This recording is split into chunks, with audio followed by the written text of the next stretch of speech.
Hey everybody, today I'm going over our 2021 numbers. So I'm going to explain everything we did in 2021, the good, the bad, the challenges, what we learned, and I'm going to break down our 10 best deals and our 5 worst deals. And you're going to get a case study on each, what we bought them for, what we sold them for, and what we learned. So if you haven't followed my content before, I do real estate investing. I buy, sell, and renovate off-market single-family, multifamily properties.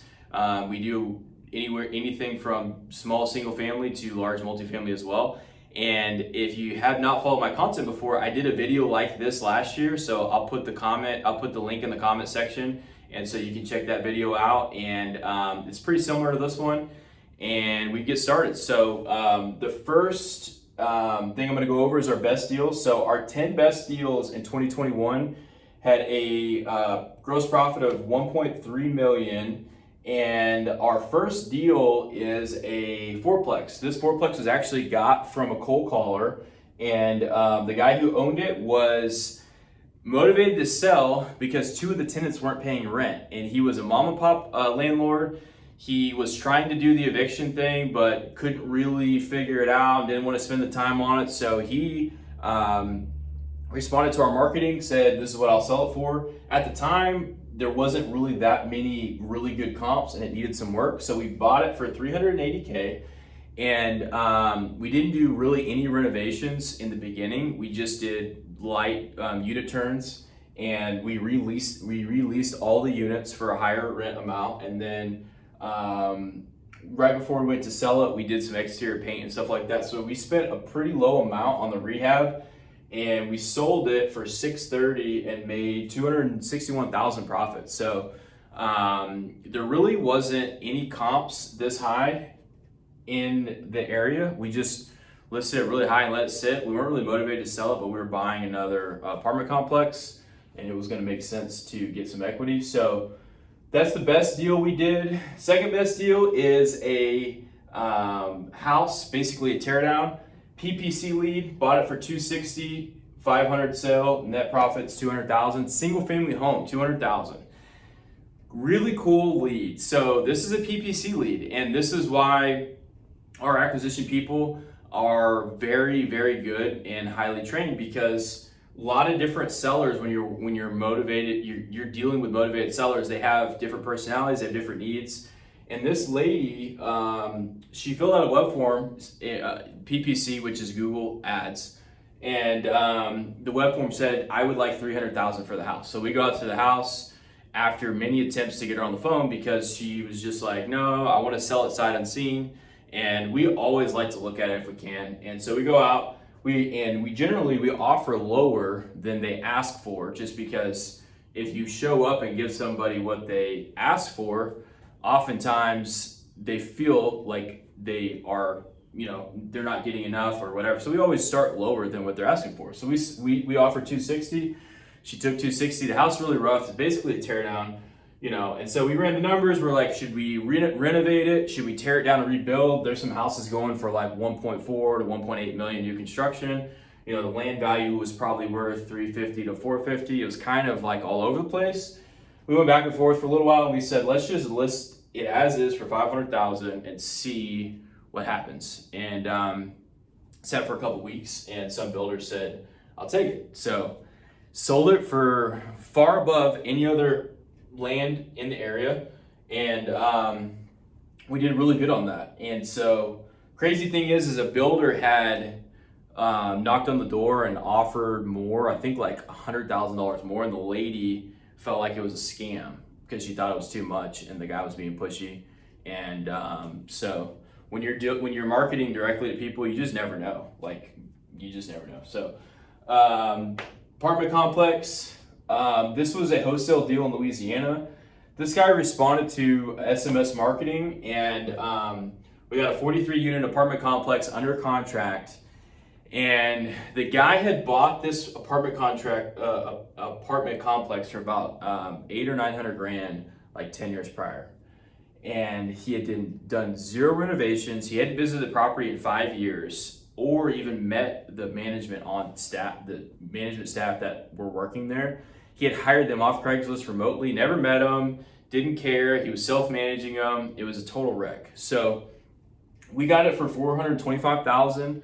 Went out there, did our due diligence. There was like water leaking everywhere, mold. We were thinking, which this is $10,000 a unit. That is dirt cheap for apartment complex. We're looking at the numbers like, should we renovate it? Should we buy it? What should we do? And we just said, let's just put it out there to our investor database and see if somebody wants to take it. So we did that, and we toured it again with some of our investors. Somebody offered us $625. We took it.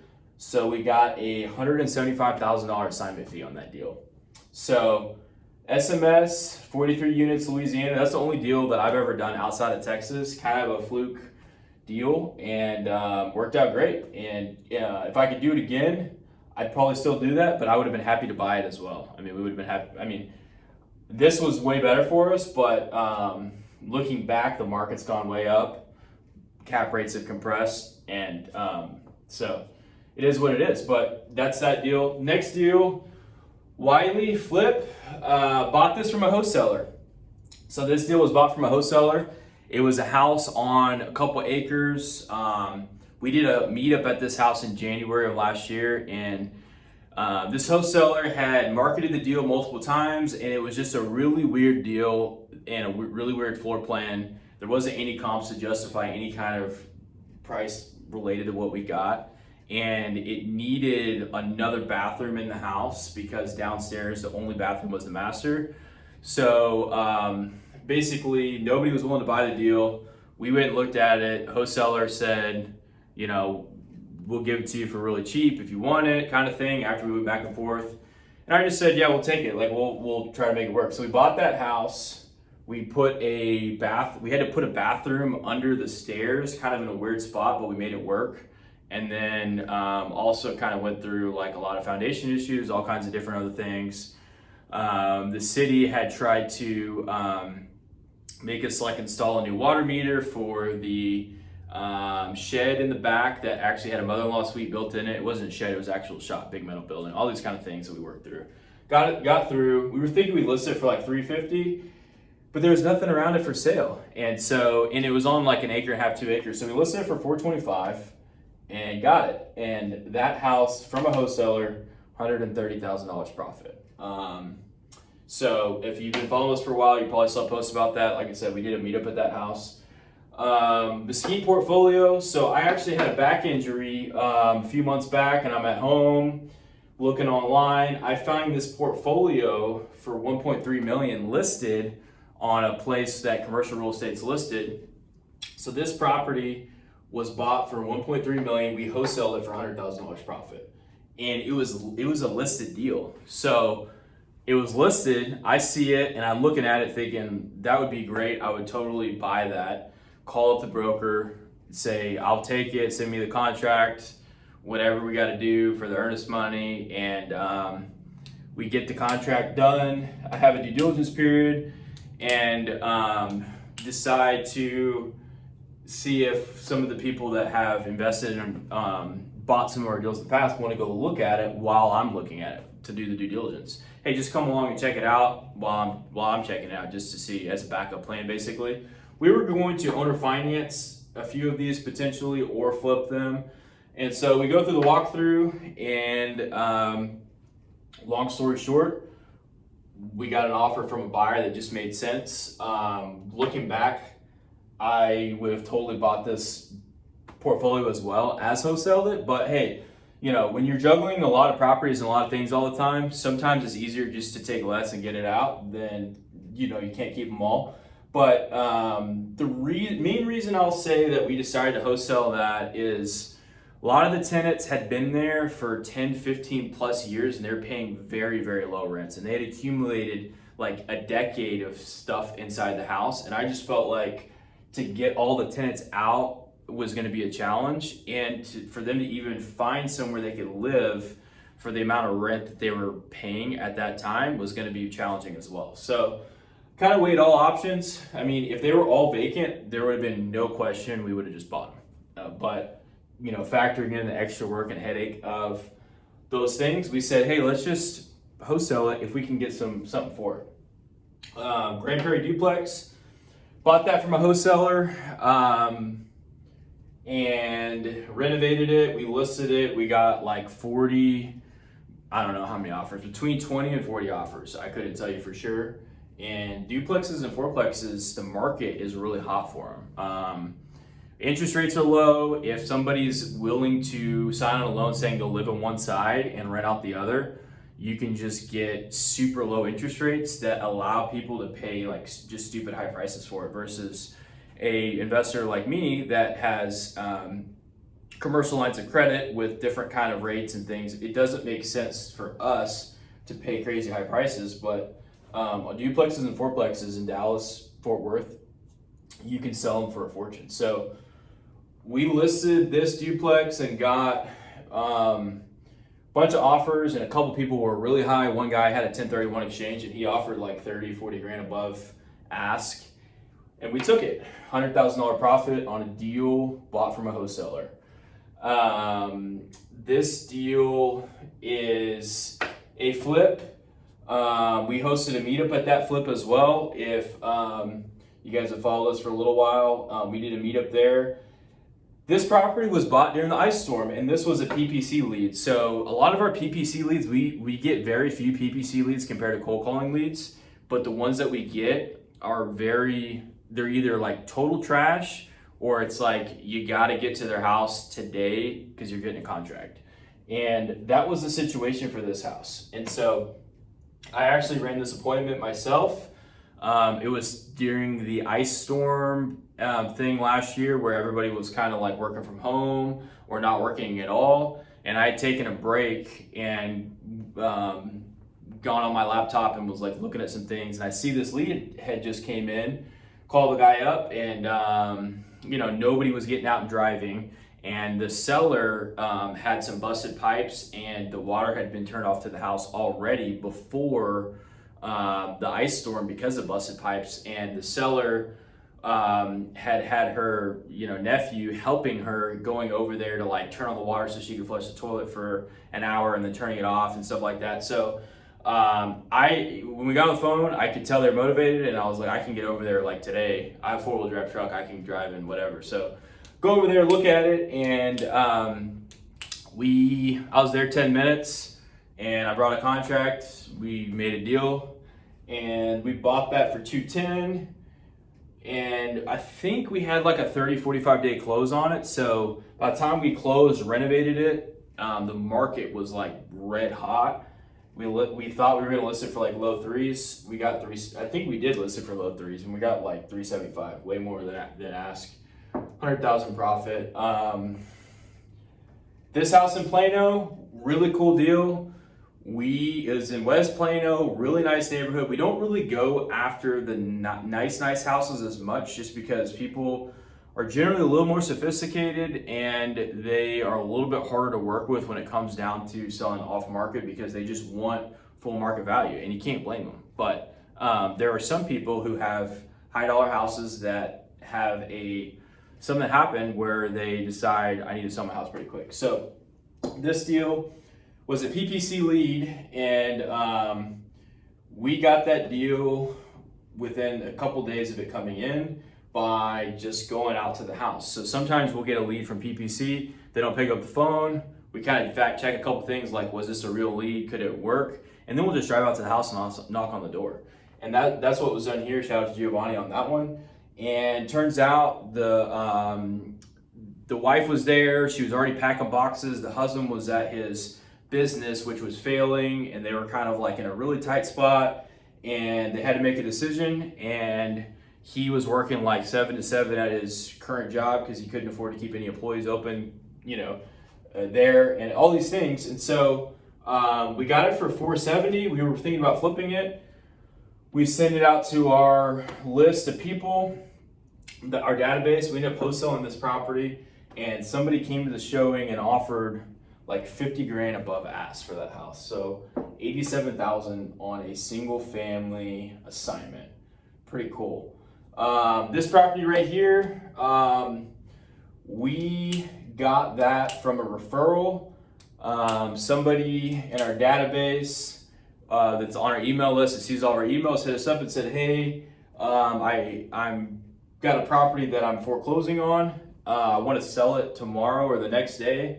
Would you be interested? And I said, sure. We'll hop in the truck, go look at it, do a street view, and say, looks good. So the only way we're going to get cheap is if we could buy it the next day or the day after and deal with getting the tenants out, or the tenants that were previous homeowners. It was owner finance, they got foreclosed on. So that we did all that, and we buy it, 2 days later, paid cash, and renovated it, sold it, $76,000 profit. So this deal, several of these deals that you've seen, this deal, were all from a referral of some kind. The total, and I added it up, the total amount of our best deals that came from referrals was like $406,000 in profit. So had we not done any marketing, that's how much deal flow we got from just kind of being out there, putting out emails, networking with people, putting stuff on social media. So that's great. Really proud of that. So last deals in Dallas, we got a brick house. I can't remember, it's a 3-1 or 2-1 little house for $37,000. And we got a call from a postcard. We send out a lot of postcards. So this was a postcard lead. And a lot of our postcard leads are kind of hairy. They got like a lot of title issues. They've got just things with them that we got to deal with. A lot of times we make good money on them, but there's just some issues. So get different kind of clientele. So this one came out. The house was really, really rough. I think it was boarded up on a couple windows. Hadn't really been occupied, and a lady owned it. Her husband had just passed away. She hated the house because it was in such rough shape, and it wasn't even really their primary residence. She was just there to kind of like clean it up and get it sold. She called off a postcard, went out to that house, and got a contract on it, and we closed on it. We were gonna clean it out and maybe remodel it, but we just listed it on the MLS for $100,000 and got it as it stood. $57,000 profit. So best 10 deals, $1.3 million. So I'm gonna go over now our worst 5 deals. Some of these are pretty long stories, but I wanna be super transparent and kind of explain what it's like to do this business. So our first really bad deal is a deal that we got in Fort Worth, and we got this deal directly to the seller. And a lot of deals that we get, if it doesn't fit our immediate criteria, we will sell the contract to another buyer or another investor. And that's what we did on this deal. We did that, and turns out the buyer somehow went to the house, started talking to the seller, explained to him that we were making a profit, and the seller ended up coming up to our office, and because the seller said, hey, I'm going to sell it to somebody else or whatever, I need to terminate the contract. And we told him, no, we can't terminate the contract, because in reality, this is similar to any business. We have costs and time associated with every transaction. So if we agree on a price to a property, that's what we have to both honor. And we had a contract. So they came up to our office and they were trying to get us to sign a termination. Long story short, we find out that the buyer was actually trying to buy it directly from the seller at another title company. And I was actually buying a deal from that title company the same day from a wholesaler, and it was the same escrow lady, and I put all the dots together. And so they came up to our office, they were harassing us, and just the sellers were, and they were just like yelling and making a big scene, like, we want to sell it to somebody else. And so it was this big dramatic thing, and we stood, I told them no. We held our ground, and both people, the buyer and the seller, were both kind of against us, and I couldn't really get anybody to admit what they were trying to do, but it was very clear based on all the email threads I got to see and whatnot. So long story short, we still sold the deal. We still got a $13,000 profit, but there was a couple weeks where we were just getting all kinds of drama at our office, and the sellers were just going crazy and stuff like that. So that's our worst deal that we did. Our second worst deal is a duplex in Sherman. So we got this duplex in Sherman, we wholesaled it, and we did get a $20,000 assignment on that one. But the buyer wasn't going to close until these tenants were out. And the tenants they'd been there. It was like a tenant that had been there for like 15, 20 years who had subleased it to another tenant who had like a friend come in there, and like whoever was living there was far removed from whoever the landlord thought was there.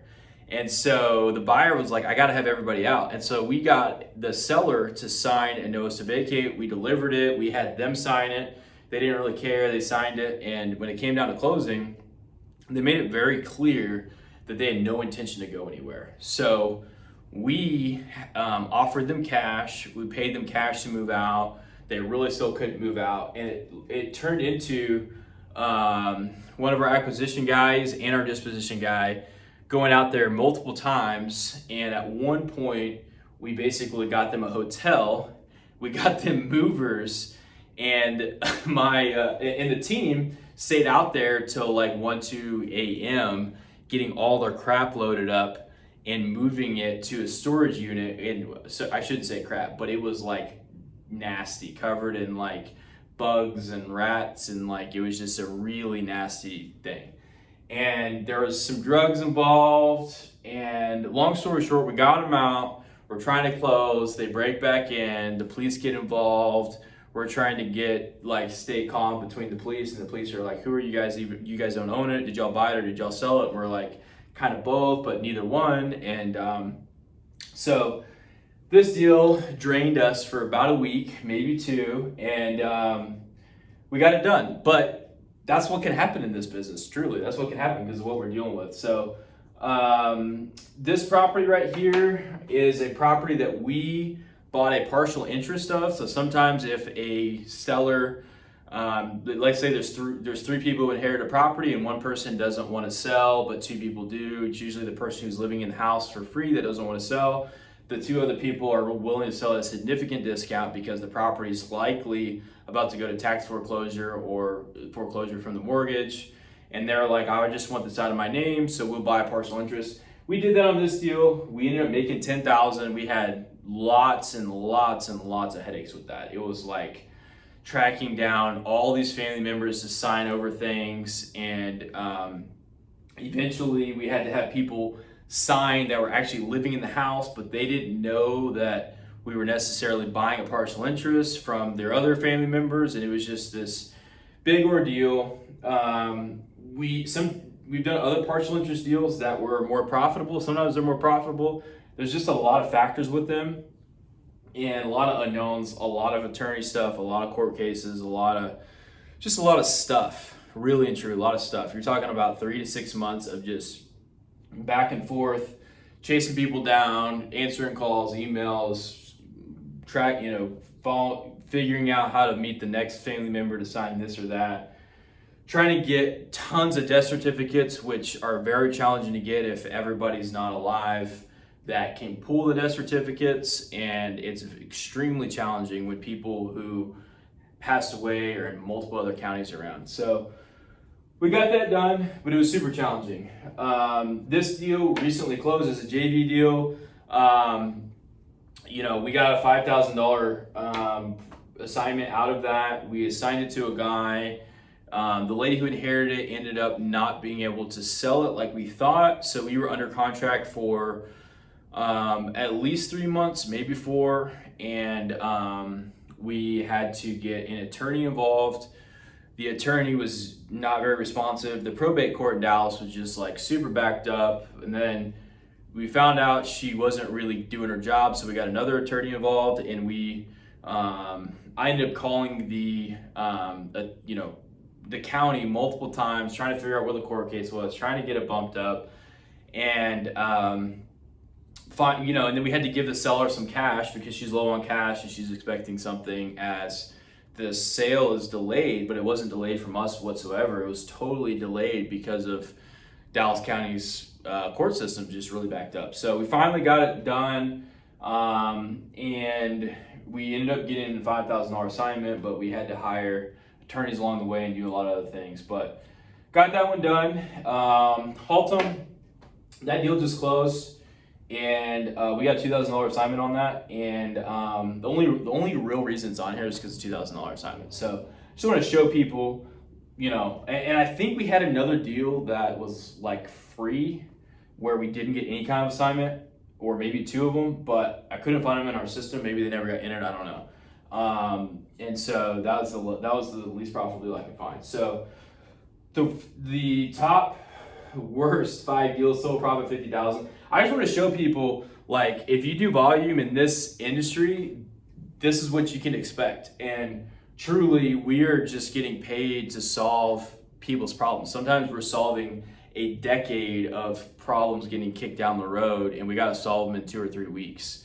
And being comfortable with doing all kinds of odd things to solve the problems, you'll get through them. But and you can see on this side, there's a lot of good deals that are totally worth doing, and you get some bad apples. So on top of the bad apples, we actually canceled 16 contracts this year, and I wanted to point that out because this video is partially about like what we learned this year. And something that we learned is, as we're marketing to sellers and we are trying to get off-market properties in volume, we realized that it is super challenging to show up every single time and say, I'll absolutely buy your house, no questions asked, no option period, here's the contract, we can close. And we do that sometimes when we need to, but in general, if you look at a lot of the big hedge funds, the people that we compete with, the actual big companies, none of them are buying houses with no option period. None of them. They're making offers to homeowners,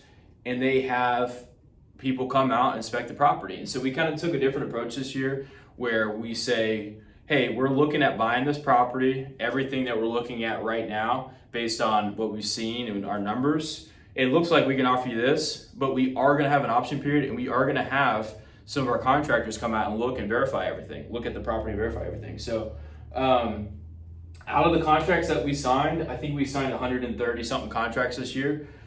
We canceled 16 of them. So the cancel ratio isn't really that high, but we did cancel 16 contracts. So saying that to say that, out of these 16 deals that we canceled, there was some good deals in there. And there was deals that we really wanted to get done. There's different reasons why we couldn't get it done. Some of them we found extra things when we were doing the due diligence. Some of them, the seller was really hard on the price, and whoever was doing the acquisition on that house felt like, based on the numbers, we could just go with their price. And then once we actually looked at the floor plan and looked at the lot and looked at all the things that are a factor when running numbers, we determined we really can't do this price anymore based on the extra knowledge or data that we got by just running numbers there. And then we had to cancel. But being willing to go after more deals competitively got us way more contracts in 2021 than we got in 2020. So that leads me to our next thing on this video, which is our 2021 total numbers. So 2021, we sold $19.8 million worth of single family. This number doesn't count our apartment complexes, but this whole video isn't even about that. This is just mainly about single family, except for the one apartment deal that we wholesaled. We sold 110 deals in 2021, and out of the 110 deals, we got a gross profit of $3.1 million. Out of the 110 deals, we bought 18 deals from wholesalers. So I'm super proud of the number of deals we bought from wholesalers and how we're able to buy them. So I try to get in all these Facebook groups. I look at all the deals that are out there. I have an email that's just for wholesaler deals. And my goal is to be the easiest buyer that wholesalers sell to. Might not be the highest paying buyer, but being on the end of selling deals as well, I know it's very valuable to have people who can close deals quickly and they're going to be easy. And so I can't buy everybody's deal every single time, but there's a good amount of like newer wholesalers that have deals that aren't really put together the best way, and because of that, they're not able to find a buyer, and they call me up and I can say, yeah, we'll take it or whatever. So out of the 18 deals that we bought from wholesalers, every single one of them but 2 we bought sight unseen. So that means that a wholesaler sent me the Dropbox or Google Drive of the photos. We looked through it and I said, yes, I'll take it at this price. here's 5,000 non-refundable. And we did it every single time. And my mentality was, eventually, if I get one and we lose money on it, well, it would have made money by just buying more of these deals that are profitable. And luckily, we didn't have a single one that we lost money on. We didn't have a single one that we backed out on or anything like that. So I'm really proud of that number, and I want to do more. I want to buy more from wholesalers as well. So out of the 110 deals we sold in 2021, we bought 6 more flips that are actually we're still holding on to. We're renovating them or whatever right now. So we got 116 total closings in 2021. So our 2021 goal, if you watched the video that I made a year ago, was to do 130 deals. So we came up short. We did 116 deals, and the main reason why we came up short was our whole office pretty much got COVID in January. We had an ice storm, and then we moved offices. And before moving offices, we had this weird situation where our last office building got sold to somebody else. There was this permit issue, and we lost complete power at the office. So we had like 4 different occasions where we kind of lost interruption in our business. And we also changed CRMs. And when we were changing CRMs, there was like a week or 2 where we were just kind of like out of it. So we had a lot of things that either slowed us down or distracted us in 2021. And there was a couple months where we were just really not doing that many deals because like I said, everybody was out for a couple weeks or more because of COVID, ice storm, all these things. So most of those things that we did, anybody who's in real estate or anybody who's in any business know that those are just regular things. But when you're building out a monthly budget for goals and you say we want to do this number of deals,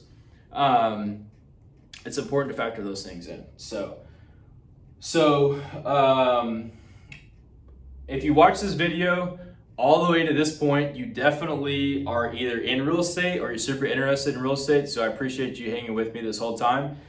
And I do have several ways you can work with us if you would like to get into real estate or if you're actively in real estate. So the number one thing is we host a monthly meetup. In 2021, I made a commitment. I want to host a meetup every single month at a new property. And some months it wasn't that easy to host because we're just juggling all these properties that are like either getting renovated or almost renovated.